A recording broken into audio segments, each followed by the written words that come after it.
বিসমিল্লাহির রহমানির রহিম।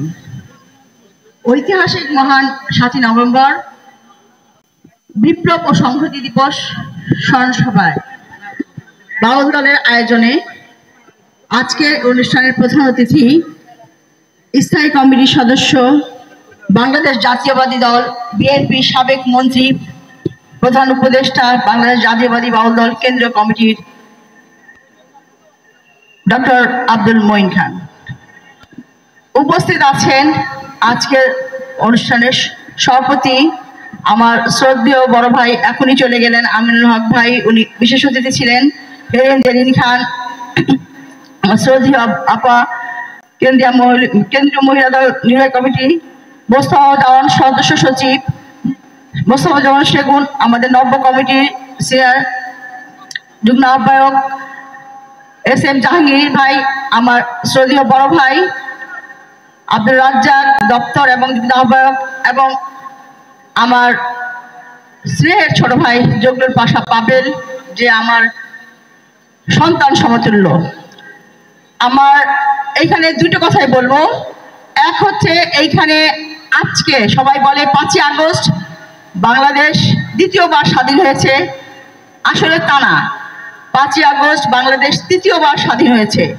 1971 সালে প্রেসিডেন্ট জিয়াউর রহমান, শহীদ প্রেসিডেন্ট জিয়াউর রহমান মুক্তিযোদ্ধা ঘোষণার মাধ্যমে উনি 71-এর যে দায়িত্ব পালন করেছিলেন এবং দেশ জনগণকে নিয়ে সে দেশে যুদ্ধ করে দেশ স্বাধীনতা অর্জন করেছিলেন। ঠিক 7ই নভেম্বর ওনাকে বন্দী অবস্থাকে মুক্ত করে জাতীয় বিপ্লব ও সংহতি দিবস উদযাপন করে ওনাকে বাংলাদেশের দ্বিতীয় স্বাধীনতা অর্জন করেছেন।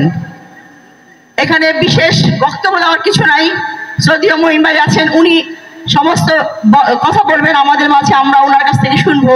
এখানে শুধু একটি কথাই বলবো, জাতীয় বিপ্লব ও সংহতি দিবসের এই 7ই নভেম্বরটা আমরা যাতে সরকারি ছুটি ঘোষণা করতে পারি, এই ব্যবস্থাটা যাতে আমাদের মাধ্যমেই, আমার মঈন স্যারের মাধ্যমেই যাতে এটা প্রস্তাব আকারে ধারণ করতে পারেন, এই দোয়াই করি।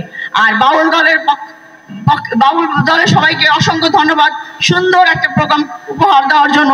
এবং আমরা সবাই আজকে এই অবস্থায় আছি, এই স্বাধীনভাবে গণতন্ত্র উপায়ে আমরা আজকে কথা বলতে পারতেছি শুধুমাত্র স্বৈরাচার শেখ হাসিনার পতনের পালিয়ে যাওয়ার পরেই।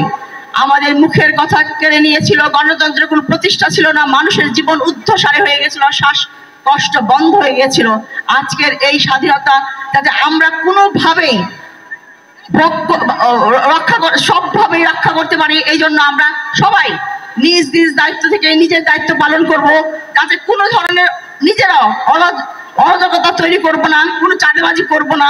এবং আমাদের দলীয়ভাবে বলছে যত ক্লাব আছে বন্ধ করে দিতে হবে, পোস্টার, ব্যানার, ফেস্টুন কিছুই লাগানো যাবে না।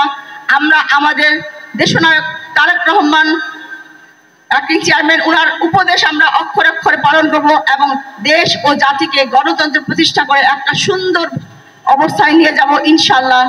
সবাইকে ধন্যবাদ। আসসালামু আলাইকুম। শহীদ জিয়া অমর হোক, খালেদা দীর্ঘজীবী হোক, তারেক রহমান আসবে ফিরে বাংলাদেশে, ফিরে বেশে। ধন্যবাদ সবাইকে। আসসালামু আলাইকুম।